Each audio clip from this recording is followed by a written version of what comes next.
Divine angels होते हैं वो किस तरह से कम्युनिकेट करते हैं? जिसको हम कहते हैं ना अंतरात्मा की आवाज़, है ना, जो अंदर से आवाज़ आती है किसी भी चीज़ के डिसीजन लेने से पहले, आपके लॉजिकल बोलने से पहले, लॉजिकल सोचने से पहले आपकी अंतरात्मा एक एनर्जी फॉर्म में उसको डिस्क्राइब करती है कि ये करना या नहीं करना, ये ठीक या गलत। तो बॉडी कहीं ना कहीं से सिग्नल देता है। मैं आदरणीय मोदी जी की बात कर रहा हूँ, एक डिवाइन गाइडेंस मौजूद है। अच्छा। जो डिसीजन लिए जा रहे हैं, मैंने उनका ऑरा को फील करके देखा है, मैंने उनकी एनर्जी को कनेक्ट करके देखा है, डिवाइन गाइडेंस मिल रही है। 2026 से सूर्य उदय हो रहा है और हम सूर्यवंशी कहलाते हैं, हम भारतवासी लगभग अपने आप को सूर्यवंशी कहते हैं। तो सूर्य के उदय का समय है। शंभाला से जो गाइडेंस मिल रही है हमें आजकल कि ब्रह्म मुहूर्त का जो टाइम है ना, वहाँ पर योगीज उतरते हैं। वो एक ऐसा पॉइंट है, वो एक ऐसी ऊर्जा क्षेत्र है जहाँ से मतलब डिसीजन लिए जा रहे हैं। समझो कि धरती की ऊर्जा जो आगे आने वाला आज का जो के हिसाब से जो आगे डिस्ट्रक्शन होता है वो दिखाई पड़ रहा है। 29-30 तक हमें ऐसा दिख रहा है कि बहुत ज़्यादा चीज़ें खराब जा सकती हैं। अलग अलग कंट्रीज़ में टेंशन्स हो रही हैं, आपस में वॉर लाइक सिचुएशंस बन रही हैं। ऐसे डिसीजंस लिए जा रहे हैं कि उनके जो अलायंस वाली कंट्रीज़ हैं उनके ऊपर अलग तरह के लॉज या टैक्सेस इम्पोज किए जा रहे हैं, टैरिफ्स इम्पोज किए जा रहे हैं। ये सब क्यों हो रहा है? जब आप अवेकनिंग की तरफ यात्रा करते हो ना, तो जो नेगेटिव शक्ति हैं वो भी कम नहीं है। मैं सिर्फ याद दिला रहा हूँ समझाने के लिए कैसे वो सब एम्पायर नष्ट हुए, कैसे यूएसएसआर जो है टुकड़ों में डिवाइड हो गया। यूएस का भी ऐसा ही हाल होता हुआ दिखाई दे रहा है और चाइना का भी ऐसी ही चीज़ें रही। तो 2029-30 तक जाते जाते एक वर्ल्ड वॉर जैसी स्थिति जरूर आ सकती है, जो कि न्यूक्लियर वॉर में कन्वर्ट हो सकती है। अच्छा। और अगर ऐसा हुआ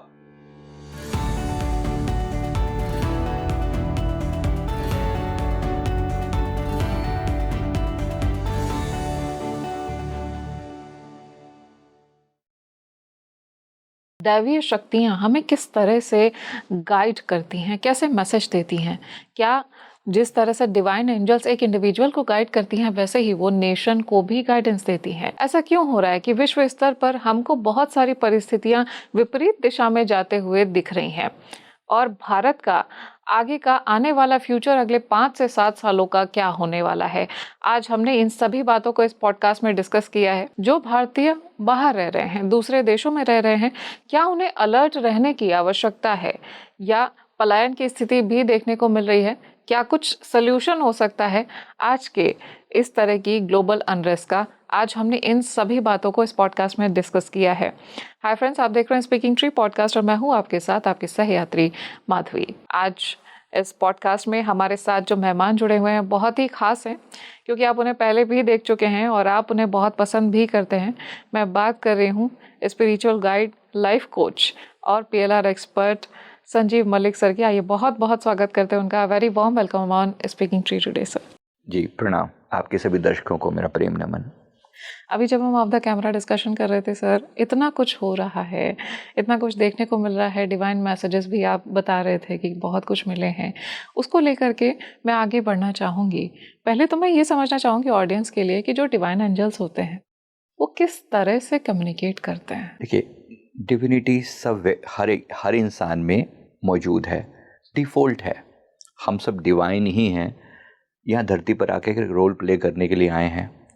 एंजल्स का मतलब ये है वो लोग, वो एंटिटीज़, वो ऊर्जाएं जो कुड भी कभी इंसान रही हों, लेकिन वो एक हायर लेवल की एंटिटीज़ थी, हायर लेवल की एनर्जीज थी, जो जीवन में भी उन्होंने गाइडेंस दिया और मृत्यु के बाद भी वो गाइड के रूप में मौजूद हैं।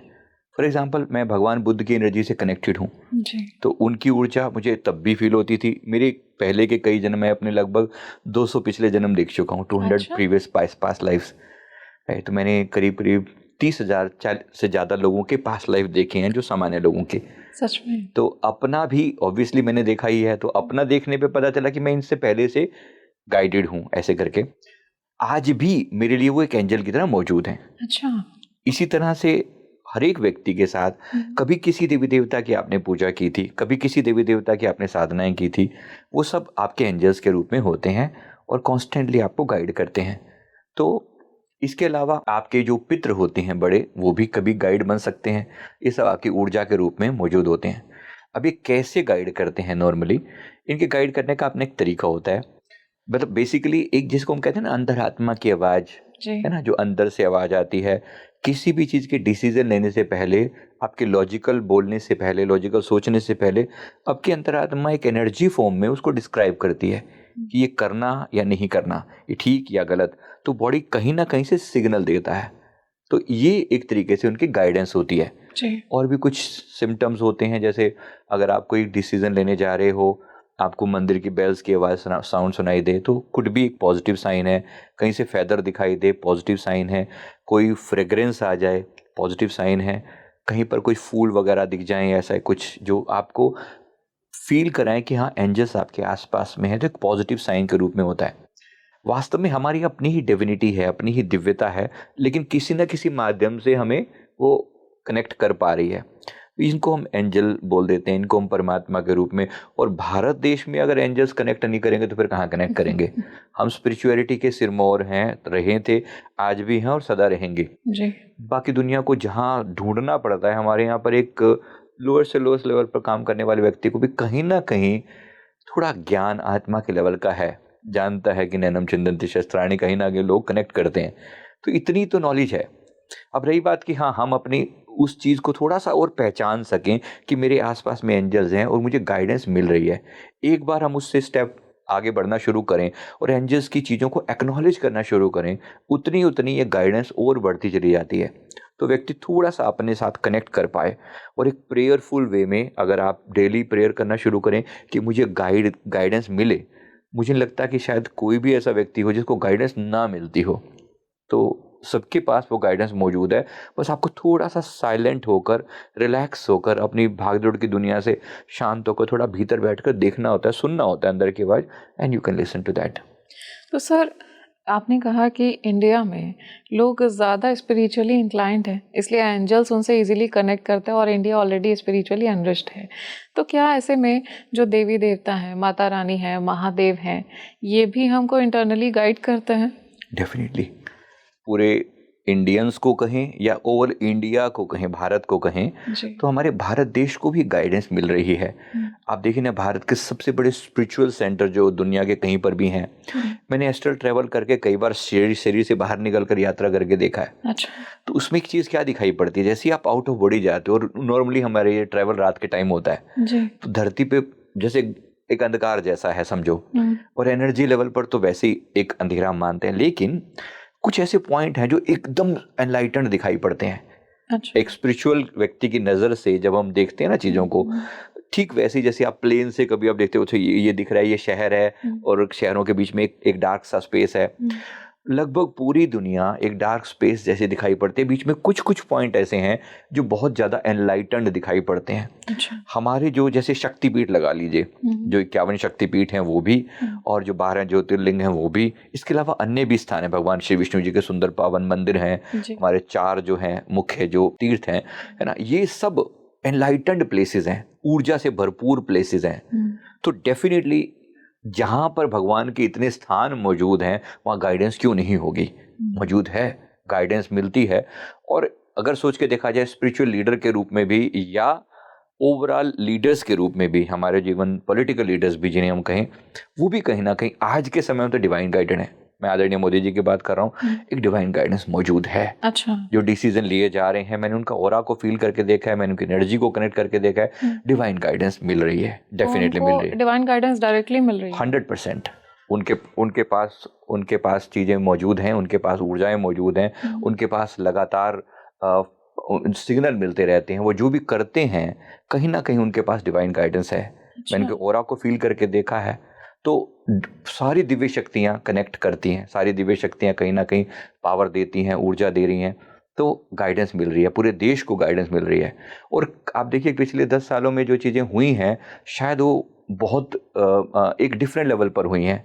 कहीं ना कहीं इस चीज़ का एहसास भी हो जाता है कि आने वाला समय कितना टफ आने वाला है। अगर तब हमने प्रयास ना किए होते तो आज हम बिल्कुल मतलब बहुत ज़्यादा डिपेंडेंट होते दूसरे कंट्रीज़ पर। आज भी हमें सेल्फ डिपेंडेंट होने के लिए जो है संकेत मिल रहे हैं। मैंने एक वर्ड यूज़ किया था, राइज, रिक्रिएट एंड रिमेंबर। ये जो संकेत है बार बार दिमाग में आ रहा है कि समय है सूर्य उदय का, यानी 2026 से शुरू करें तो 2026 से सूर्य उदय हो रहा है और हम सूर्यवंशी कहलाते हैं, हम भारतवासी लगभग अपने आप को सूर्यवंशी कहते हैं। तो सूर्य के उदय का समय है। रिमेंबर कि जो आपने पहले गलतियां करी हैं वो दोबारा नहीं करनी है, और रिक्रिएट जो डिस्ट्रॉय हो चुका है, जो हमारी परंपराएं डिस्ट्रॉय हो चुकी हैं कहीं ना कहीं, उनको रिक्रिएट करने का समय है। अपने एजुकेशन सिस्टम को रिफॉर्म करने का समय है, और ये गाइडेंस हमें मिल रही है हमारे एज ए कंट्री को भी और एज ए हमारे इंडिविजुअल भी, और हम सब फील कर पा रहे हैं। देखो पिछले 4-5-6 सालों में ऐसे ऐसे लोग निकल के सामने आ रहे हैं ना, आप सोचिए, इवन पॉडकास्ट को ही ले लीजिए, है ना, जो लोग कभी कंदराओं में बैठे हुए थे, आज निकल करके सब आप आके अपना ज्ञान जो है लोगों के सामने रख रहे हैं, और लोग पसंद भी कर रहे हैं। जहाँ पे लोग 1 मिनट की रील देखने में भी इतना टाइम मतलब जल्दबाजी मचाते हैं, वहां पर लोग 1.5-2 घंटे का पॉडकास्ट भी तो देखते हैं ना। इसका मतलब है लोगों में कहीं ना कहीं वो ज्ञान पिपासा प्यास जो है वो जागृत हो रही है, एक पॉजिटिव साइन है। सर, आपने अभी एक टाइम कोट किया था कि रात के समय इस टाइम पे ज़्यादा हायर कॉन्शियसनेस एक्टिव होती है, कौन सा टाइम होता है वो? वैसे तो ये मॉर्निंग, मतलब इसको रात्रि का जो अंतिम पहर है ना, एक तो रात का 12 से 3 का टाइम है, एक 3 से 6 का जो टाइम है, ब्रह्म मुहूर्त जिसे हम कहते हैं, ये बेस्ट होता है, बेस्ट टाइम होता है। अच्छा। तो उस समय में मोस्ट एनर्जी जो पॉजिटिवली एक्टिव होती हैं। तो हम लोग भी जो ऐसे ट्रेवल करते हैं, या तो वो रात को 11 से 12 के बीच में होता है, नॉर्मली बहुत लेट होगा, और या फिर सुबह स्टार्ट होता है 3 से 4 के बीच में। उस समय जो डिविनिटी दिखाई पड़ती है, वो जो फील होता है, जो कनेक्शन फील होता है, वो बिल्कुल दिव्य होता है, बिल्कुल डिफरेंट होता है, सामान्य से अलग होता है। तो यूजुअली कहा जाता है, जैसे हमारे यहाँ पे पहले कहा जाता था कि ब्रह्म मुहूर्त में स्वर्ग के द्वार खुल जाते हैं। ऐसा इसीलिए होता है कि उस समय डिवाइन जो होते हैं वो हमसे डायरेक्टली कनेक्ट करते हैं, हमारी कॉन्शियसनेस ज़्यादा बढ़ जाती है। यस, आप ऐसा कह सकते हैं कि ब्रह्म मुहूर्त में डिवाइन के द्वार खुल जाते हैं। एक्चुअली हर एक व्यक्ति को अगर थोड़ा सा भी टाइम लगे, मैंने पहले भी एक बार एक वीडियो में भी डाला था, और बहुत ह्यूज उसका वो रिस्पॉन्स आया था, लगभग 10 मिलियन से भी ज़्यादा। मतलब इतना लोगों ने इस बात का, टाइम है 3:20 टू लेकर 3:40 AM। उस टाइम में हमने वर्ड था कि माँ सरस्वती जुबान पर बैठती हैं, यानी कहीं ना कहीं आप डिवाइन से कनेक्ट होते हो।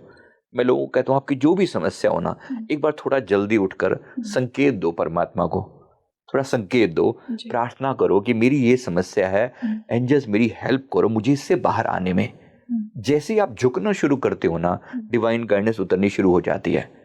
कनेक्ट करना उस समय में, एक बार अपने थॉट्स को साइड में करके, अपने लॉजिक को साइड में करके, अपनी समस्या को अपने पिता परमात्मा के सामने रखना, वहाँ से शुरुआत होती है चेंज की, वहाँ से शुरुआत होती है डिवाइन गाइडेंस की।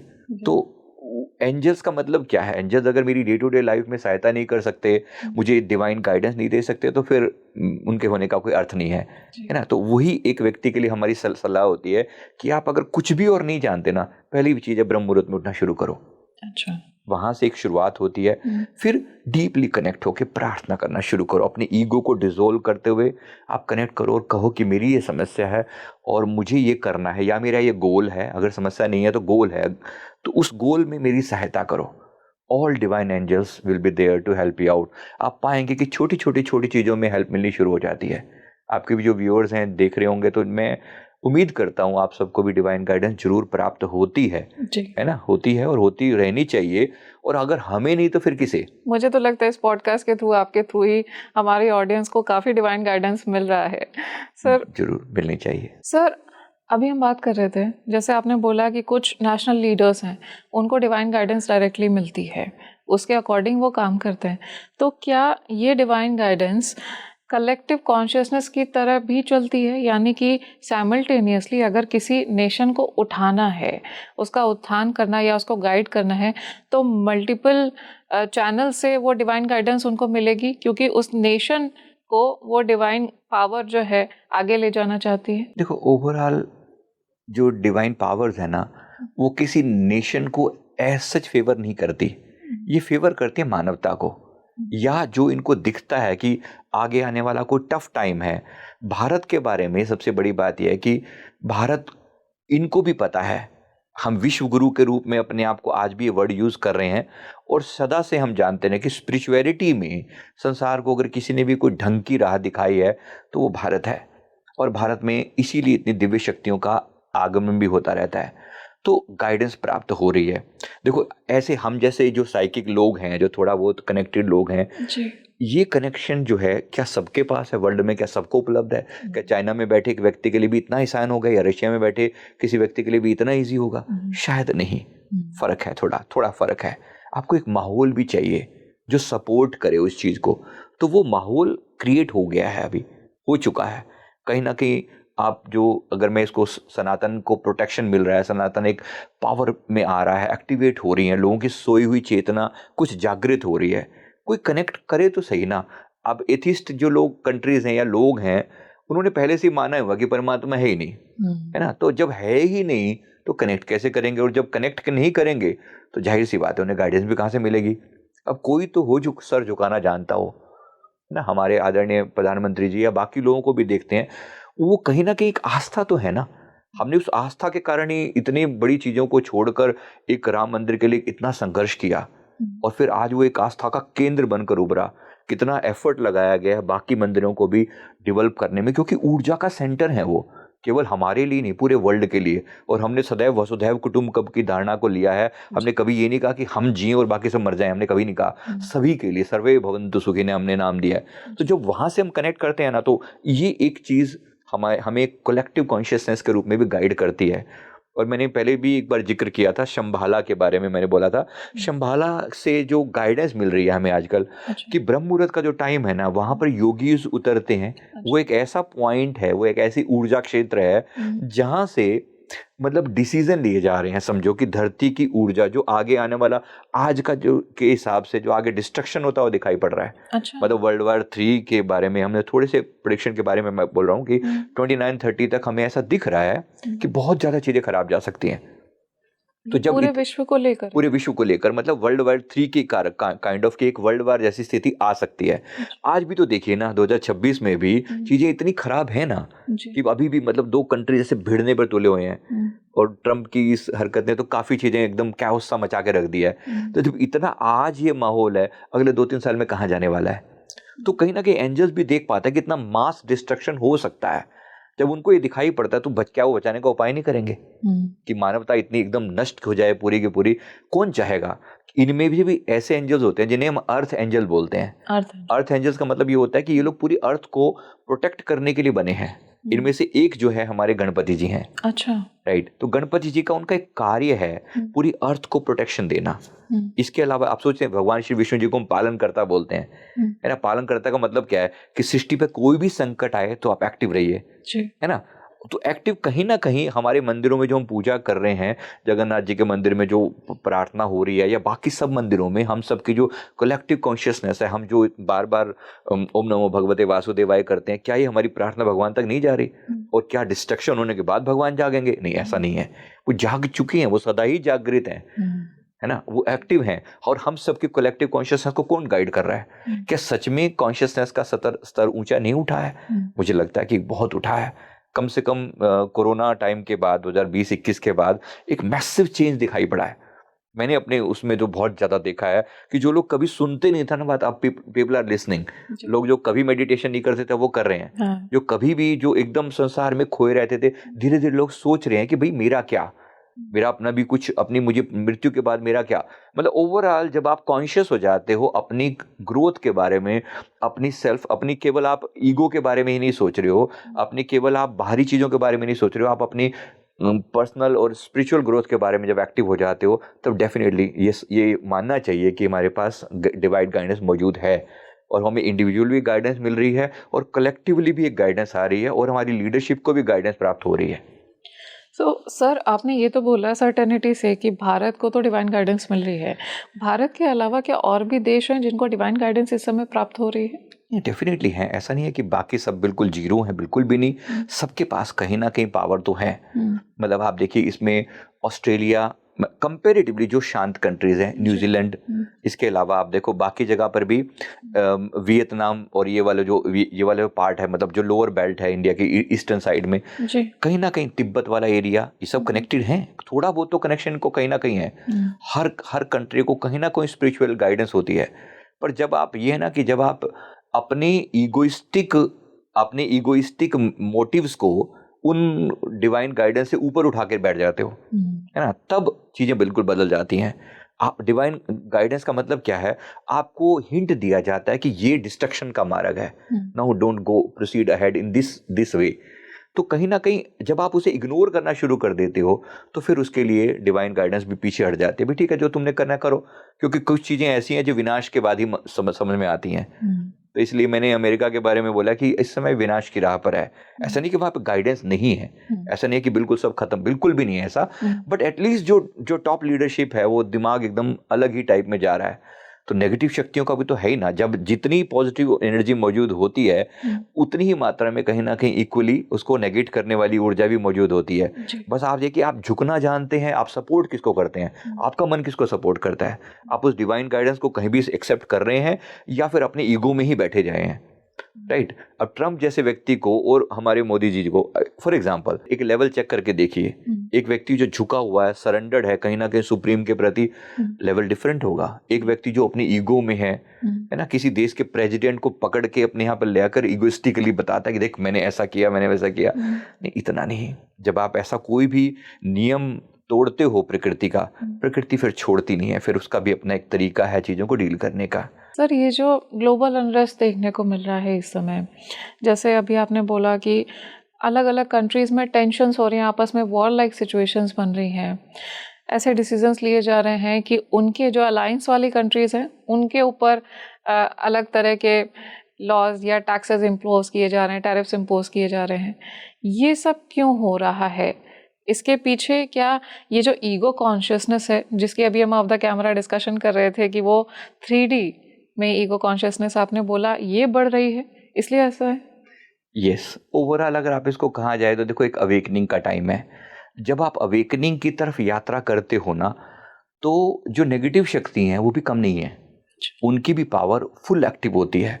आप देखो, कब जब जब हमारे यहाँ देवासुर संग्राम की बात की जाती है ना, जब जब इंद्रदेव अपनी अपनी मतलब स्वर्ग के जो वो हैं, वो थोड़े से जब वो एक्टिव होना शुरू करते हैं, नेगेटिव शक्तियों को खबर हो जाती है ना। तो जब जब ऐसा होगा तब तब नेगेटिव शक्तियां अपना कंट्रोल मतलब लेना चाहती हैं। ओवरऑल अगर मैं कहूँ, हमारी जो अर्थ की चेतना है, कॉन्शियसनेस है, वो 3D से 5D में शिफ्ट करने की प्रयास चल रहा है एंजल्स के द्वारा। अच्छा। 3D का मतलब होता है जो ईगो सेंट्रिक जीना, अपने अहंकार को प्राथमिक मानते हुए जीना। जो भी हो रहा है मेरे अहंकार के आसपास हो रहा है, मैं मेरे लिए जो फेवर में है वो अच्छा, अदरवाइज बुरा। ये 3D इसको हम बोलते हैं, थर्ड डायमेंशन या थर्ड चक्रा भी आप कह सकते हो, है ना। तो यहाँ से यात्रा हो रही है 5D की तरफ। 5D का मतलब एक ऐसा व्यक्तित्व, एक ऐसी ऊर्जा जो ज्ञान के लेवल पर हो, जहाँ पर समझ का लेवल हो, जहाँ पर सर्वे भवन्तु सुखिनः वाला भाव हो। लेकिन ये 3D से 5D के बीच में 4D आती है। 4D का मतलब है इमोशन कॉन्शियसनेस। तो एक जो व्यक्ति अपनी ईगो कॉन्शियसनेस से इमोशन कॉन्शियसनेस में उतरता है, एकदम से नेगेटिव शक्तियां भी बैठी हुई हैं। जो आपकी ईगो भी कम नहीं है ना। आप अमेरिका जैसे कंट्री ने, जहां पिछले 30 40 50 सालों में सिर्फ अपने ईगो पर ही काम किया है, मैं ऐसा, मैं पावर, और पावर जहां आएगी कि हाँ ईगो आना बड़ी नेचुरल सी बात है ना। जैसी पावर आई, हमारे उसमें देखा है, सनातन के उसमें जिक्र आता है, जब भी कोई राक्षस है तप किया, तप करने से पावर आई, पावर आने के बाद फिर से वो हावी हो गया, यहाँ तक कि भगवान को भी चैलेंज करना शुरू कर दिया। भस्मासुर जैसे लोग हैं ना। समझने की बात है कि जब जब पावर आई तब तब उस पावर ने या तो अहंकार का रूप लिया या वो देवत्व की तरफ गई, पर ज्यादातर 99% अहंकार का ही रूप लिया, जो कि इस समय प्रचंड रूप में दिखाई दे रही है हमें अमेरिका के रूप में। क्यों? एकदम इगोइस्टिकली, एकदम पावर के साथ कि आ जाओ मेरे सामने, कौन आता है ना। अब जब पीक पर है, मैंने पहले भी एक भविष्यवाणी के रूप में भी 2-3 बार कहा है कि अमेरिका का ये लास्ट टाइम है। अच्छा। कोलैप्स होने का टाइम है ये। अगले 2 से 3 साल में आप इसको कोलैप्स होता हुआ देखेंगे। It will no more be united. तो ये कोलैप्स कोलैप्स का मतलब कंट्री साइज में, पहली बात इकोनॉमिकल कोलैप्स, पहली बात। उसके बाद एज ए कंट्री, कॉम्पोज्ड कंट्री, जो यूनाइटेड स्टेट्स है ना, जो 51 स्टेट्स का कॉम्बिनेशन है, ये कोलैप्स होकर इसमें कई पार्ट बनते हुए दिखाई पड़ रहे हैं। It will no more be united. ये अगले 3-4 साल में दिखाई पड़ रहा है, 3 से 4 साल के अंदर अंदर। और इसमें ट्रम्प जो है इसके सूत्रधार बनेंगे। अच्छा। मतलब इस चीज के, इस ब्रेकअप के जो ओवरऑल दिखाई दे रहा है, अभी तो लोगों को दिख रहा है कि प्रचंड रूप में एकदम इगोइस्टिकली, वरना आज तक कभी हुआ है? सोचिए कि किसी कंट्री में आप जाओ, उसका एक फ्रीली इंडिपेंडेंट कंट्री है, आप उसके कुछ नहीं लगते हैं सच, सिर्फ आपका पड़ोसी तो है, और आप जाओ और उसके राष्ट्रपति को कब्जा करके वहां पर बांध के उसे बेड़ियों में जकड़ कर आप लेकर अपने कंट्री में लेकर आ रहे हो। कभी ऐसा सुनने में आया? वरना यूनाइटेड नेशंस का अर्थ क्या था, है ना? यूनाइटेड नेशंस बना ही तब था जब इस तरह की घटनाएं दोबारा ना हो, उसी को रोकने के लिए बना था, है ना? आज वही यूनाइटेड नेशन चुप बैठा हुआ है और सारे कंट्रीज मौन बैठे हुए हैं, किसी को कोई लेना देना नहीं है कि कंट्री के प्रेसिडेंट को उठा लिया गया। एक ट्रेंड सेट कर दिया इसने ईगो का कि मेरे पास पावर है, बताओ तुम सामने कौन आएगा, है ना? आप देखो जब ऐसा एक कंट्री उसमें पहुंच जाता है, और आप देखोगे अभी अब ग्रीनलैंड को भी ऐसी चेतावनी दे रहा है कि अगले 2 महीने के अंदर अंदर ग्रीनलैंड हमारा होगा। अच्छा। इतना नहीं, इतना कोई ईगोइस्टिकली इतना कोई अगर वो करेगा ना, क्या बाकी कंट्रीज बिल्कुल मरे हुए हैं, उनकी कॉन्शियसनेस, उनकी चेतना मर चुकी है? सोचिए ये घटना अगर भारत की तरफ अगर ऐसा करने का प्रयास करता है, क्या हम छोड़ देंगे?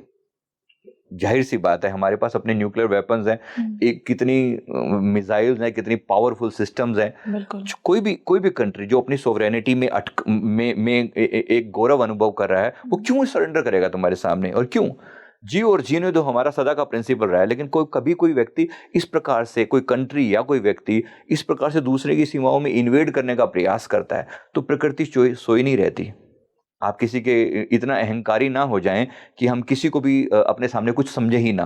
और अभी मोदी जी को भी इसी टाइप की भाषा तो उसने यूज करी है, कम से कम ये बताने के लिए तुम डरे पड़े हो मेरे से, ये काइंड ऑफ, है ना?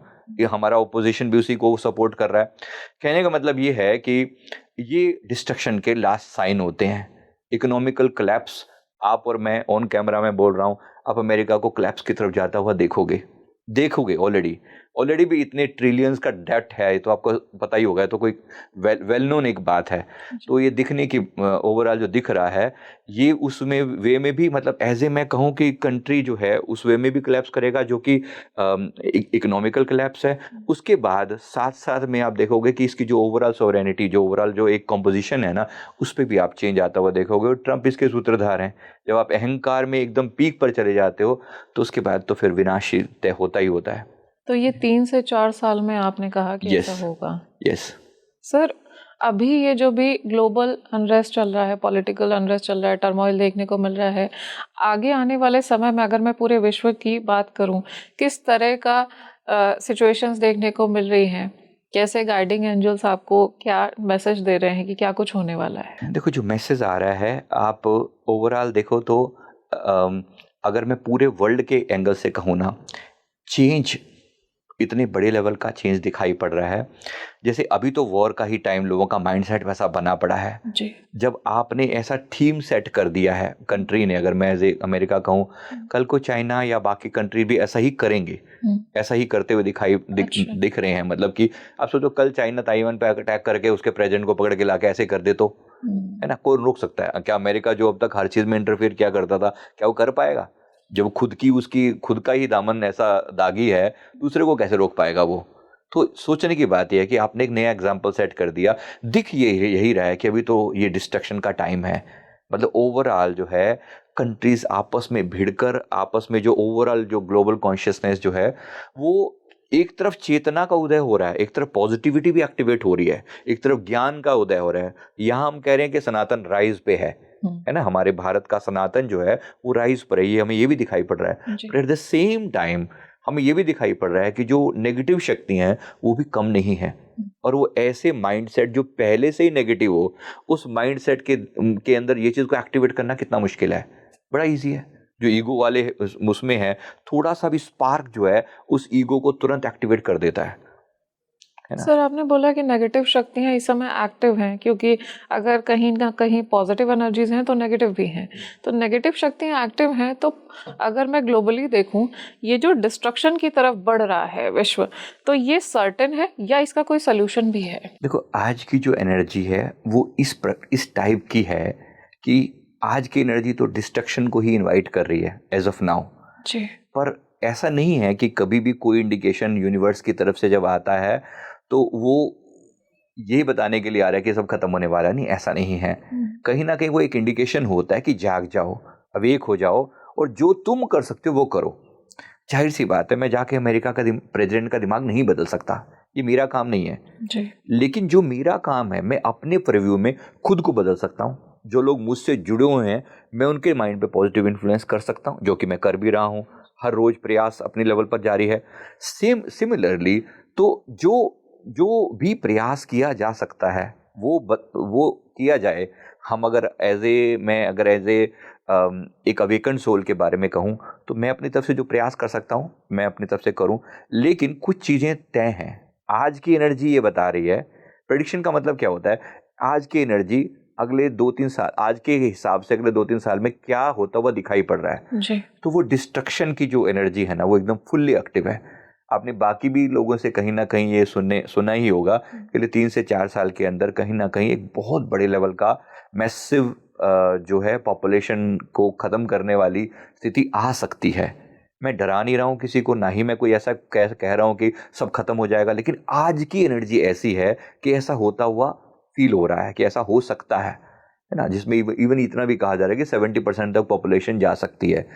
और सोचने की बात है कि जब इतना आप किसी आज की कंडीशन में सपोज वेनेजुएला जैसा कंट्री जो एकदम अभी एज ऑफ नाउ दबा पड़ा है, किसी से न्यूक्लियर वेपन खरीद लेता है और फिर ट्रम्प को धमकी देना शुरू कर दे और किसी दिन थोड़ा सा दिमाग किसी का भी सटक जाए तो क्या नहीं कर सकता, कोई भी चुप थोड़ी बैठेगा। जब आप किसी कंट्री की सोवरेनिटी पे सीधी चोट करते हो तो वो चुप थोड़ी बैठेगा।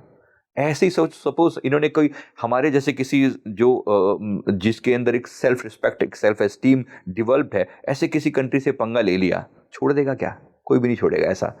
ऐसा होने के चांसेस बहुत ज़्यादा दिख रहे हैं कि अगर ऐसी ही चीज़ें रही तो 2029-30 तक जाते जाते एक वर्ल्ड वॉर जैसी स्थिति जरूर आ सकती है, जो कि न्यूक्लियर वॉर में कन्वर्ट हो सकती है। अच्छा। और अगर ऐसा हुआ तो फिर जो बात कही जा रही है कि लगभग 70% पॉपुलेशन तक खत्म हो सकती है, पॉसिबिलिटी है, क्योंकि फिर वो एक तरफ से नहीं होगा ना, वो मल्टीपल साइड से होगा। मैं न्यूक्लियर छोड़ूंगा तो आप थोड़ी बैठे हुए हैं चुपचाप थोड़ी बैठ जाएंगे, जाहिर सी बात है, सामने वाले के पास भी है तो यहाँ से जाएगा तो वहाँ से भी आएगा। आज सपोज अमेरिका ऐसे किसी भी कंट्री से पंगा लेता है जिसके पास न्यूक्लियर वॉरहेड है, छोड़ देगा क्या वो? तो ये दिखाई दे रहा है एज ऑफ नाउ स्थिति बहुत खराब है, पर चांसेस हैं शायद कुछ अवेकनिंग हो जाए, शायद इनकी बुद्धि कुछ पलट जाए, या किसी एक व्यक्ति के ऊपर एंजल्स काम करें और इसकी बुद्धि को किस व्यक्ति को ही हटा दिया जाए। ऐसा होने के चांसेस दिख रहे हैं। तो सर, ये जो भारतीय मूल के निवासी बाहर रह रहे हैं, एनआरआईज की हम बात कर रहे हैं, उनके लिए क्या ये समय अलर्ट रहने वाला है? उनके लिए आगे आने वाला समय किस तरह का रहेगा अगर हम इंटेंशंस को देखें तो? इंटेंशन के पॉइंट ऑफ व्यू से समय खराब है, बहुत खराब है। मैं अगर इसी एंगल से बात करूं, मैंने पहले भी पिछले साल भी एक वार्निंग के रूप में कहा था कि आने वाला समय एनआरआईज के लिए बहुत खराब दिख रहा है। तो प्लीज़ अपने भारतीय रूट्स को मत छोड़ें। अगर आपका कोई भी पॉसिबिलिटी इंडिया से कनेक्टेड है, क्योंकि हो तो आप भारतीय ना कहीं, आप आज भी अगर वापस लौटना चाहो तो कोई ना कोई पॉलिसी हमें आपको मना नहीं करती, हमेशा आप अलाउड हो हमारे अपने कंट्री के अंदर, है ना। और भारत तो वो देश है जहाँ पर हमने दूसरों तक को भी हमने कहीं ना कहीं जगह दी, तो आप तो अपने हो हमारे। तो मैं सभी के लिए मैं निवेदन करूँगा कि आने वाला समय इस मामले में अमेरिका ऐसी पॉलिसीज़ बनाएगा जो टोटली अगेंस्ट होंगी। अच्छा, है ना। अभी भी आप सोचो, वीज़ा रूल जो H1 बी वीज़ा रूल जो चेंज हुआ है, कहाँ सिर्फ 6 लाख रुपए लगा करते थे लगभग, आज वो एकदम से जाके 88 लाख के पे बात चली गई है ना। मैं सिर्फ बताने के लिए बता रहा हूँ कि इतनी एक ही बारे में आप इतना जंप कैसे कर सकते हो, इतनी बड़ी जो डिसीजन लिया, मतलब इनका एक का दिमाग थोड़ा सा चेंज हुआ तो मैं कुछ भी कर डालूंगा क्या? ऐसा लग रहा है कि ट्रम्प की जो पॉलिसीज हैं वो ट्रिगर करेंगी जी कि कहीं ना कहीं अमेरिकन्स का फेवर करने का वो प्रयास करेगा। वो ये नहीं जानता कि इससे नुकसान उन्हीं का होने वाला है, लेकिन ऐसा दिख रहा है कि कहीं ना कहीं वो इंडिया के अगेंस्ट बहुत कुछ कर सकता है, या इंडियंस के अगेंस्ट आप कहो तो बहुत कुछ ऐसे रूल ला सकता है। पीछे भी तो ये H1 की मैंने बात करी, और भी बहुत सारे रूल चेंज किए हैं उन्होंने, है ना, जो कि बहुत सामान्य हुआ करते थे। जो ग्रीन कार्ड वगैरह के जो रूल होते थे उसमें काफ़ी चेंज आने के चांसेस हैं। कुछ ऐसा भी होता हुआ दिखाई दे रहा है कि उनको मतलब फोर्स करके कुछ जो डिपोर्ट किया जाए वापस। अच्छा। जो कि पीछे हमने मार्च में 2025 में भी हमने देखा, इसी टाइप से लोगों को बांध के जो है ना वो भेजा गया, तो काइंड ऑफ वो अच्छा नहीं ना। हमारे कंट्री की सेल्फ एस्टीम को कितना हर्ट करती है वो चीज़ कि आपके एक बंदे को जो है ना वहाँ से डिपोर्ट किया जा रहा है बांध के, और ये बता करके आपका ये बंदा जो है ना ऐसे गलत तरीके से प्रवेश किया।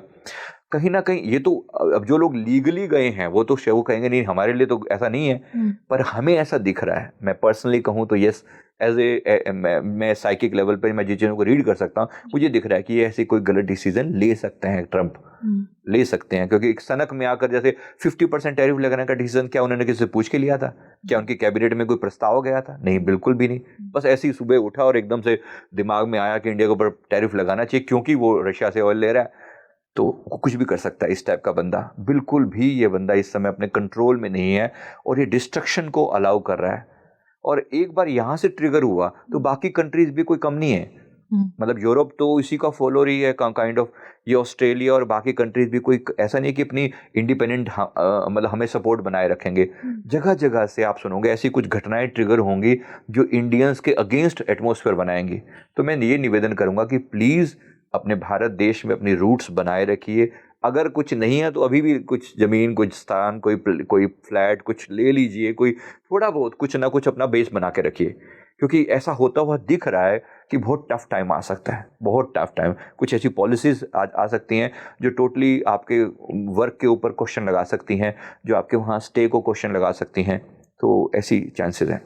तो सर जो अदर नेशंस में भी है, क्योंकि भारतीय तो सारे विश्व में पाए जाते हैं, उनको भी अलर्ट रहने की जरूरत है।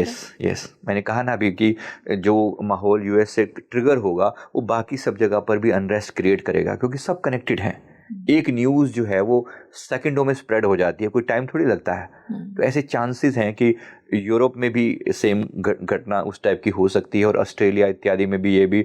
बाकी जगह पे तो हमारी प्रेजेंस जो है सही, लेकिन वो वैसे ही सही, मतलब हम डरे डरे ही रह रहे हैं। एक तरीके से चाइना इत्यादि की मैं बात कर रहा हूँ, या फिर रशिया में भी कहीं ना कहीं चीज़ें ट्रिगर हो सकती हैं, बहुत ख़राब जा सकती हैं। तो मेरा ये निवेदन है कि आप अपनी रूट्स पे काम पकड़ बनाए रखें। तो सर अगर ग्लोबली देखा जाए तो इसका क्या कोई सोल्यूशन है कि अगर स्पिरिचुअल कॉन्शियसनेस में कोई इम्बैलेंस आ रहा है, उसको अगर ठीक किया जा सकता है डिवाइन पावर्स के थ्रू या ह्यूमन इंटरवेंशन के थ्रू, तो इस तरह की जो परिस्थितियां हैं वो कंट्रोल में आ सकती है? देखो, हम एज ऑफ नाउ तो हम प्रार्थना ही कर सकते हैं।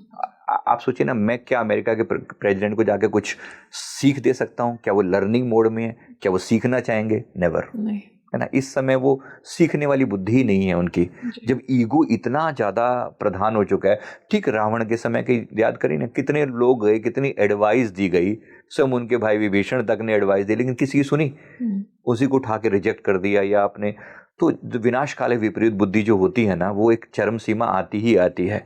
इससे पहले भी जो ब्रिटिश एम्पायर भी तो था, एक बार याद करके देखिए, है ना, कैसे डिस्ट्रॉय हुआ। जिस ब्रिटिश राज में कभी सूरज डूबता नहीं था, आज उस ब्रिटेन की जो ओवरऑल इकोनॉमी है भारत के मुकाबले में कितनी डाउन है। जो सारा देश को लूट लूट के ले गए ना, मिलियंस ऑफ डॉलर का सोना चांदी हीरे जवाहरात लूट के ले गए, तब भी आज वो कंट्री हमारे सामने कुछ नहीं है। सोचने की बात यह है, उससे पहले स्पेनिश एम्पायर हुआ करता था। मैं सिर्फ याद दिला रहा हूँ समझाने के लिए कैसे वो सब एम्पायर नष्ट हुए, कैसे यूएसएसआर जो है टुकड़ों में डिवाइड हो गया।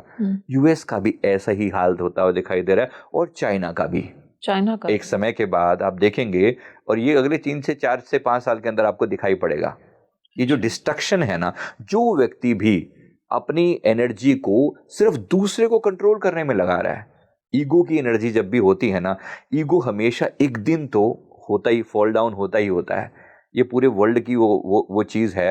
इन्हें कहाँ कहाँ चाइना ने इन्वेड नहीं किया, कहाँ कहाँ पर दुनिया में हर कंट्री को कहीं ना कहीं अपना गुलाम बनाने की कोशिश तो है ना। अभी अरुणाचल प्रदेश में क्या कर रहा है, बाकी तिब्बत के साथ क्या है, ताइवान के साथ क्या है, सी ऑफ जो वो चाइना सी जिसे वो बोलता है, उस सब में भी कहीं ना कहीं कर रहा है ना। तो ये कोलैप्स, ऐसी सब नेगेटिव पावर्स का इस समय पीक है। हमें दिख रहा है कि इस समय पीक चरम पर है। वो अगले 2-3 सालों में और चरम दिखने वाला है, लेकिन उसके बाद कोलैप्स भी होगा। अच्छा, जो डेफिनेटली। तो सर अभी लास्ट ईयर मैं देखूं तो भारत में बहुत कुछ हुआ। अर्थक्वेक्स भी आए, स्टैम्पीड भी हुआ, कई लोगों की जानें चली गईं, महामारी भी आ गई पैंडमिक जैसी, उसमें भी कई लोगों ने जानें गंवा दी। फिर नेचुरल कैलामिटीज़ भी हमारे सामने आई। ये सब क्यों हो रहा है, और आने वाले समय में क्या ये कंटिन्यू रहेगा या इसमें कुछ कमी आएगी? देखो, ओवरऑल एनर्जी शिफ्ट है। एनर्जी शिफ्ट में हम सबके कलेक्टिव कर्मास भी होते हैं। मैं सिर्फ किसी एनर्जी को दोष दूं या किसी व्यक्ति का, अब मैं पूछूं कि मेरे देश पे या आफत क्यों आई या कोई भी प्रॉब्लम आई, अगर मेरा कोई व्यक्ति, मेरा कोई रिश्तेदार, मान लो वो एयर इंडिया की फ्लाइट में था और वो एक्सपायर हो गया है ना उसमें, तो कहीं ना कहीं सवाल तो पैदा, वाई मी, है ना। जब वाई मी की बात आती है तो it is my individual Karma, मेरा कुछ ना कुछ तो कनेक्शन रहा होगा, अच्छा। है ना। फिर जब होता है कलेक्टिव कर्मास, जब बहुत सारे लोगों के कर्मा एक साथ मिल जाते हैं तो कोई बड़ी घटना घटती है जो मास लेवल पर इम्पैक्ट डालती अच्छा। है ना। जैसे अभी ग्लोबल वार्मिंग हो रही है, उस सब में हम सब का भी तो दोष है ना। थोड़े या ज़्यादा मात्रा में सब प्लास्टिक यूज़ करे जा रहे हैं, ग्रीन जो कार्बन जो गैसेस का उत्सर्जन हो रहा है वो सब भी कहीं ना कहीं इम्पैक्ट कर रहे हैं ना। तो ओवरऑल हम सब के एक्शन भी तो वैसे हो रहे हैं, तो उसका एक रेप्रिकॉशन तो है, वो सबको दिखाई पड़ता ही पड़ता है। तो एनर्जी तो शिफ्ट हो रही है। दूसरा मैंने वही कहा कि 3D to 5D शिफ्ट का टाइम है, तो जो नेगेटिव एनर्जीज हैं वो भी अपना इम्पैक्ट डाल रही हैं, उनका भी अपना एक रोल है। तो उसकी वजह से भी डिस्ट्रक्शन आगे अभी तक होता दिखा है। अब ये नहीं कह रहा कि बिल्कुल ख़त्म हो जाएगा, नहीं, बिल्कुल भी नहीं है ऐसा। चीज़ें जो चल रही हैं, नेगेटिव चीज़ें अपने उबाल पर रहेंगी। और 25 तो मंगल का साल था ही सही, अब ये 26 में कम से कम ये दिख रहा है कि चीज़ें स्पिरिचुअल लेवल पर बहुत अच्छे से राइज करेंगी। अच्छा। बहुत अच्छे से, यहाँ तक कि एजुकेशन सिस्टम में बहुत बड़ा चेंज, पॉजिटिव चेंज दिखाई पड़ेगा। लोग स्पिरिचुअलिटी की तरफ काफ़ी ज़्यादा मूव करेंगे। मेडिटेशन, योगा इत्यादि जो बिल्कुल अभी तक बहुत कम थे, अब वो और प्रचंड रूप में ऊपर आएंगे। अच्छा। तो एक तरफ ये ग्रोथ दिखाई पड़ रही है, पर एट द सेम टाइम जो नेगेटिविटी है वो भी अपना इम्पैक्ट डालेगी, उसका भी वो कम नहीं है। तो नेचुरल कैलेमिटीज़ अभी भी होती हुई दिखाई पड़ रही हैं। और सेम इसका इम्पैक्ट, अगर मैं कहूँ कि अर्थक्वेक की लैंग्वेज में, तो यस, अर्थक्वेक बहुत ज़्यादा हो सकते हैं अभी भी। अच्छा। क्योंकि हमने ओवरऑल भी तो एनर्जी लेवल पर बहुत गलत किया है ना। हम लोगों ने इतने ज़्यादा जो है ना चेंजेस किए हैं, इतने ज़्यादा जो हमने जो एक तरीके से नेचर को इग्नोर किया है। तो मदर नेचर एक बार वापस अपनी चीज़ें याद दिलाने के लिए, एक इसको औकात याद दिलाने के लिए, मैं कहूँ तो बुरा नहीं है, कि हमें याद दिलाने के लिए कि मेरी पावर क्या है। तो कहीं ना कहीं we have to surrender, we have to ask for forgiveness, we have to ask for blessings, कि आप अपनी कृपा बनाए रखो। और जो कृपा के दायरे में है, जिस पर भगवान की ब्लेसिंग्स है, बचे भी हुए हैं। इतने डिस्ट्रक्शन के बावजूद भी 242 लोग मर रहे हैं, एक व्यक्ति बच रहा है, कुछ तो था, कोई तो है जो इतने डिस्ट्रक्शन के बीच में भी आपको बचा सकता है। इतनी चीज़ें खराब हुई, फिर भी लोग आज भी खुशियां मनाने के लिए हैं, मतलब रेडी होते हैं। आज भी सत्संग हो रहे हैं, आज भी मेडिटेशन किए जा रहे हैं, आज भी कैंप ऑर्गेनाइज हो रहे हैं, सब कुछ हो रहा है। हाँ, कुछ चीज़ों में जरूर हुआ, प्रकृति का अपना एक वे है ना। जो कर्मा, बेशक हम सब एक कलेक्टिव एक कंट्री के अंदर हैं, लेकिन कर्मा तो मेरे इंडिविजुअल भी हैं। ऐसे ही पूरी कंट्री का भी एक कर्मा होता है। अच्छा। अब जिस कंट्री ने इतने बुरे कर्म, जैसे कंट्री के वाइज अमेरिका की मैं बात करूं फॉर एग्जांपल, दुनिया में कहीं पर भी कोई झगड़ा हुआ है ना, अमेरिका ने अपने हमेशा अपनी रोटियां सेकी हैं। किसी की जलती हुई चिता पर रोटियां सेकना इसकी नेचर रही है। दो कंट्रीज लड़ रहे हैं, इसको भी असला बेचो, इसको भी बारूद बेचो, उसको भी बेचो, और दोनों को भिड़ंत में अपना फायदा उठाओ। आज तक सारी दुनिया में करता है। उस कंट्री की जो कॉन्शियसनेस है, कंट्री का जो कर्मा बन रहा है, वो उस कर्मा से उससे वो पैसा कमा रहा है, उस पैसे से वो अपने लोगों को फीड कर रहा है। कहीं ना कहीं वो लोग जो एनर्जी, जो खाना खा रहे हैं, एनर्जी तो वो वाली है ना जो किसी कंट्री के आंसुओं से बनी हुई है। वो जो नेगेटिविटी क्रिएट हुई है ना, वो कहीं ना कहीं पूरे कंट्री की ऊर्जा को इम्पैक्ट करती है।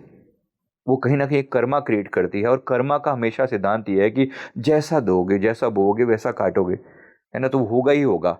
कुछ चीज़ें जो आपने पैदा करी हैं, ऐसी नेगेटिविटी पैदा करी है, तो एज ए कंट्री कहूँ या एज ए इंडिविजुअल कहूँ, ट्रम्प को भी एक दिन ऐसी, जैसे मादुरो को पकड़ के, वेनेजुएला के प्रेसिडेंट को पकड़ के जेल में ठूस के और कितने बुरी तरीके से टॉर्चर करने वाली जो बात की जा रही है, he has to face the consequences as a country कहूँ, एज ए इंडिविजुअल कहूँ, मतलब एज ए जो अपने आप को वो दिखा रहे हैं। प्रकृति छोड़ती किसी को भी नहीं। कर्म का सिद्धांत सब पर इक्वली एप्लीकेबल है, चाहे वो कोई राजा है या कोई पूरी प्रजा है या फिर पूरा कंट्री है, सबके लिए इक्वल है वो।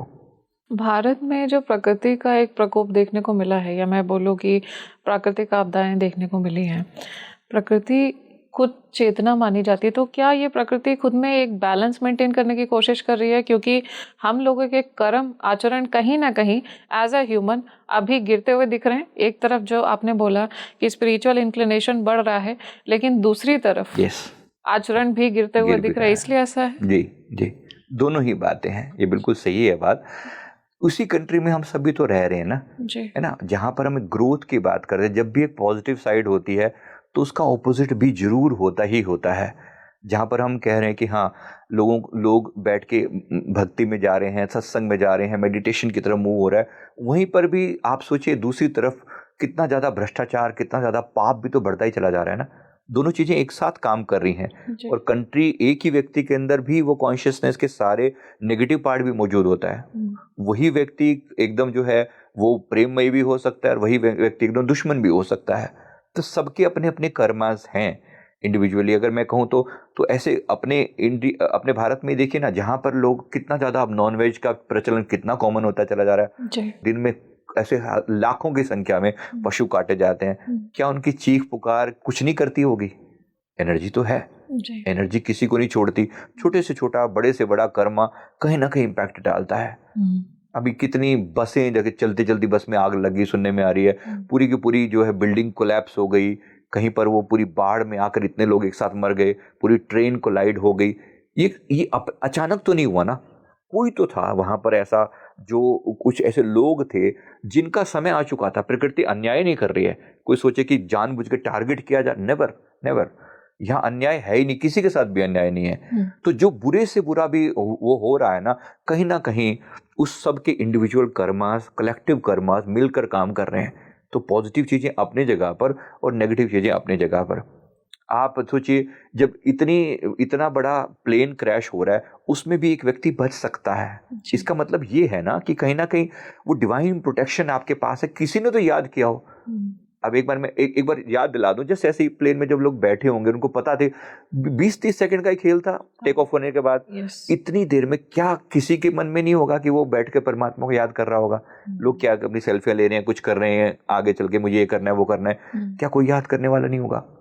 कहीं कहीं कोई ऐसा है जो अपनी गलतियों के लिए माफी मांग रहा होगा, कहीं ना कहीं कोई झुका होगा, कहीं ना कहीं परमात्मा से जुड़ा होगा। क्या परमात्मा ने नहीं बचाया होगा? अगर कोई होगा तो बचाया भी जा सकता है। वो दिखाया गया कि देखो ऐसे हम बचा भी सकते हैं। पर कोई कहे तो सही ना, एंजल्स के साथ एक चीज हमेशा रही है कि एंजल्स कभी भी डायरेक्टली बिना हमारी फ्री विल के इंटरफेयर नहीं करते। अच्छा। मैं कहूं ही ना, मैं कभी प्रार्थना करूं ही ना, तो भगवान कभी भी आकर नहीं मैं आके खड़े हो जाए और बचा लें अपने आप को, नहीं, ऐसा कभी नहीं होगा। अच्छा। आपने देखा होगा कि इवन सीरियल्स में दिखाते हैं ना कि जब जब धरती पर कोई धर्म की हानि होती है तो ये सब देवी देवता इकट्ठे होकर भगवान विष्णु जी के पास जा रहे हैं, फिर प्रार्थना कर रहे हैं और फिर भगवान कहते हैं ठीक है मैं अवतार धारण करता हूँ। ऐसा नहीं है कि उनको पता नहीं है, but still he needs free will to activate. तो हम प्रार्थना करें तो सही ना, तो अपनी प्रार्थना को एक्टिवेट करें, हम उठें, सब प्रार्थना करें कि हे प्रभु हमारे देश को, हमारा देश का जो झंडा है वो ऊंचा हो, हमारी स्पिरिचुअलिटी बढ़े, हमारे देश में ओवरऑल जो है जिस लेवल पर, विश्व गुरु के लेवल पर हमें बनना है, क्या मेरी और आपकी प्रार्थनाओं में चीज शामिल नहीं होनी चाहिए? जरूर होनी चाहिए। मैं इस देश का वासी हूं, मेरा कहीं ना कहीं पूरी विश्व के लिए कल्याण की हमने भावना रखी। हमने तो कहा ही नहीं कि हम ग्रो करें और बाकी सब कोलैप्स हो जाए, हमने कभी नहीं कहा। बट सबकी अपनी अपनी एक एनर्जी है ना, तो मैं जो कर सकता हूं मैं वो करूं। कहीं ना कहीं हमें कलेक्टिव प्रेयर की तरफ जाना चाहिए, प्रार्थना करनी चाहिए जो कि इस चीज के सोल्यूशन को एक्टिवेट करे। और हमारे देवी देवताओं के पास इतनी ऊर्जा है।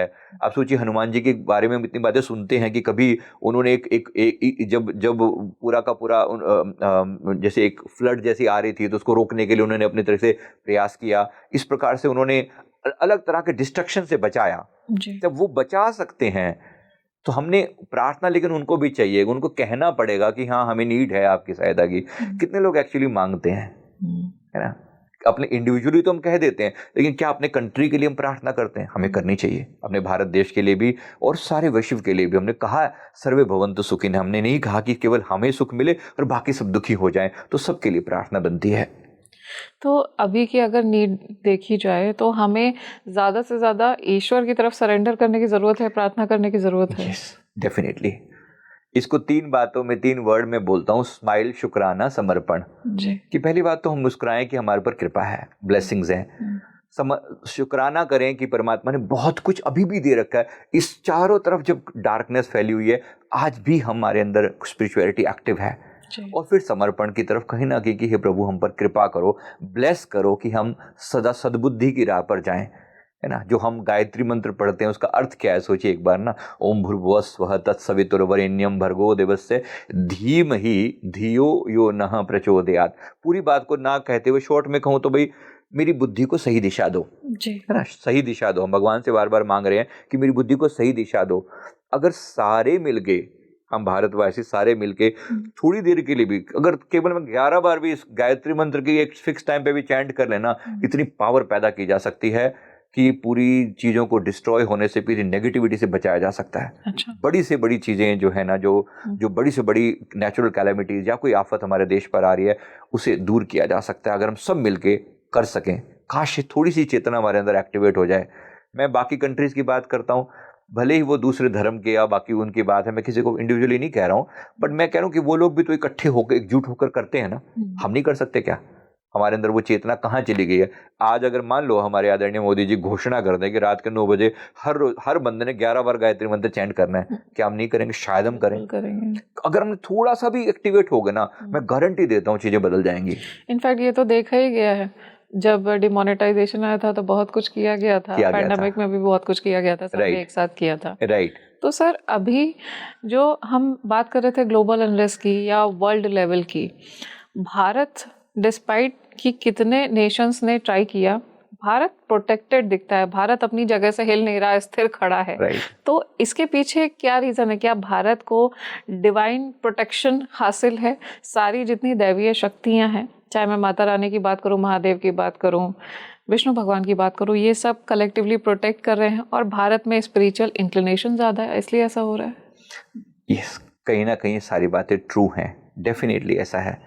मैंने कहा ना 51 शक्तिपीठ यहीं पर हैं, 12 ज्योतिर्लिंग भी हमारे यहाँ पर मौजूद हैं। कहीं ना कहीं ऊर्जा तो है, जबरदस्त ऊर्जा है। एक किसी ने लिखा कि ईरान मिस्र रोमा सब मिट गए जहाँ से, कुछ बात है कि हस्ती मिटती नहीं हमारी।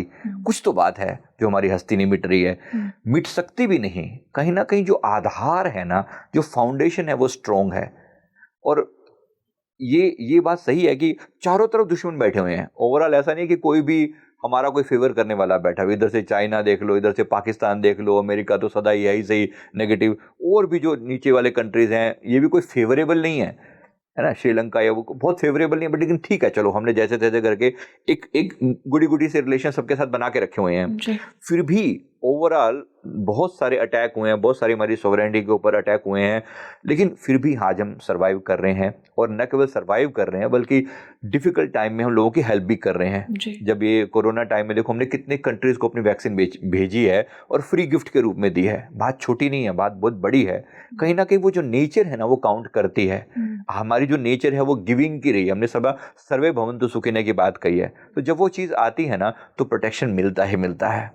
पर परमात्मा भी आपके इंटेंशन पर काम करता है। एक है जो कंट्री लूट खसोट में लगा पड़ा है। मैंने कहा ना, इन कंट्रीज के मुझे डिस्ट्रक्शन होते दिखाई दे रहे हैं। कहीं ना कहीं भारत एक अखंड भारत की तरफ जाता हुआ दिखाई दे रहा है। ठीक है, जरूरी नहीं कि हम सारे वर्ल्ड पे कब्जा कर लेंगे, हमने कभी नहीं कहा। हमने ये कहा कि जहाँ जो चीज़ प्यार से होगी, जो हमारे में मर्ज होंगे, वो ठीक है, एक्सेप्टेबल। बट हमने ये नहीं कहा कि कभी किसी की 1 इंच जमीन के ऊपर भी जबरदस्ती जाके हमने कब्जाया हो, है ना। तो वो हमारी कभी नेचर नहीं रही है। तो नेचर कहीं ना कहीं उस इंटेंशन को तो जानती है ना, वो एनर्जी है जो प्रोटेक्ट करती है, तो वो जरूरी है।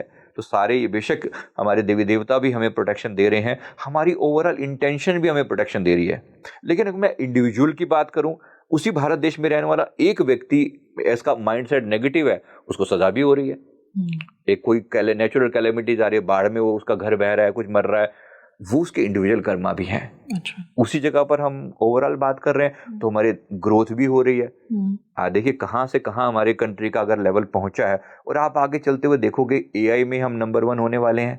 आप देखना टेक्नोलॉजी में बहुत एडवांस होगा। स्पेस टेक्नोलॉजी में भारत का अभी भी जो है वो कोई, आप देखोगे इसरो के नए नए रिकॉर्ड बनते चले जाएंगे। और कहीं ना कहीं जो डिफेंस टेक्नोलॉजी में आप देखोगे इंडिया एक प्रोडक्शन सेंटर बनने जा रहा है, बनेगा, तो होता हुआ दिख रहा है, बहुत पॉजिटिव दिख रहा है सनातन की ओर। कहीं ना कहीं एक फेथ है लोगों को कि यहां से धोखा नहीं मिलेगा।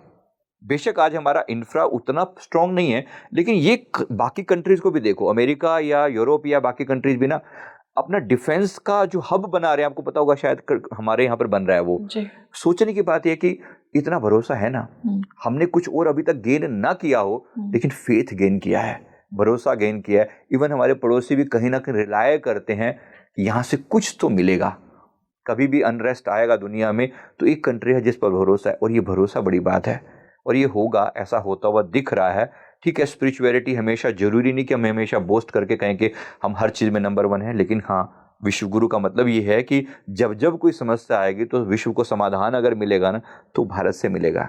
बहुत सुंदर सर। अभी जो हम बात कर रहे थे कि भारत की और भारत की आध्यात्मिक चेतना की, आने वाले 5 से 7 सालों में आपने बोला कि भारत में प्रोडक्शन बढ़ जाएगा, मैन्युफैक्चरिंग हब बन जाएगा, एआई बढ़ जाएगा। तो अगर मैं विश्व स्तर की बात करूं तो भारत किस स्तर तक पहुंचता हुआ देखा जा रहा है? जहाँ तक इकोनॉमी की बात है, देखो अभी तो हमें बहुत लंबा सफ़र तय करना है। मैं नहीं कह रहा हूँ कि हम कल को इकोनॉमी में नंबर 1 पहुँच जाने वाले हैं, लेकिन हाँ, अगले 15 से 20 साल में हमारा एक बहुत बड़ा रोल वर्ल्ड लेवल पर होगा। हो सकता है हम नंबर 1 या 2 की पोजीशन पे आए, क्योंकि अमेरिका और चाइना दोनों कोलैप्स होते हुए दिख रहे हैं। अच्छा। ये मैंने अभी आपको बोला, तो अगर मैं अपनी बात को पूरा उसी को ऐड ऑन कर रहा हूँ, ये 2029-30 तक जो है ना, अमेरिका और चाइना का डाउनफॉल दिख रहा है। चाहे 1-2 साल आगे पीछे हो सकता है, क्योंकि आज की एनर्जी ये बता रही है। मैं एग्जैक्ट टाइम में कभी कभी वो नहीं बताता, लेकिन ये है कि हाँ, एनर्जी दिख रही है कि ये कोलैप्स की तरफ जा रहे हैं। पर एट द सेम टाइम हमारी ग्रोथ जो है, अगर मैं कहूँ उस लेवल पर, जब हम इकोनॉमी में आज हम सेल्फ डिपेंडेंट होने का प्रयास कर रहे हैं, और मैंने अभी एक वर्ड यूज किया, राइज, रिक्रिएट एंड रिमेंबर। ये राइज, रिक्रिएट, ये एंजल्स की तरफ से आई हुई गाइडेंस है।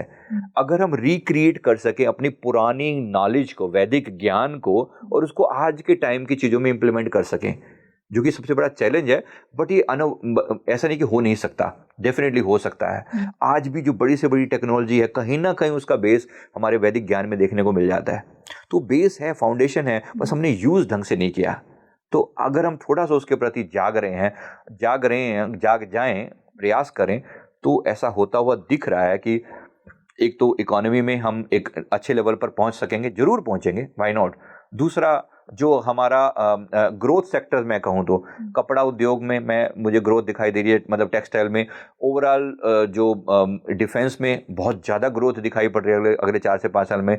मुझे दिख रहा है कि 7 से 8 साल में हो सकता है हम डिफेंस में नंबर 1 हो। अच्छा। इस बात की बहुत ज़्यादा वो दिखाई दे रही है। बाकी इसरो का और एआई का हब हमारे यहाँ बनेगा, डेटा सेंटर्स हमारे यहाँ पर बन रहे हैं।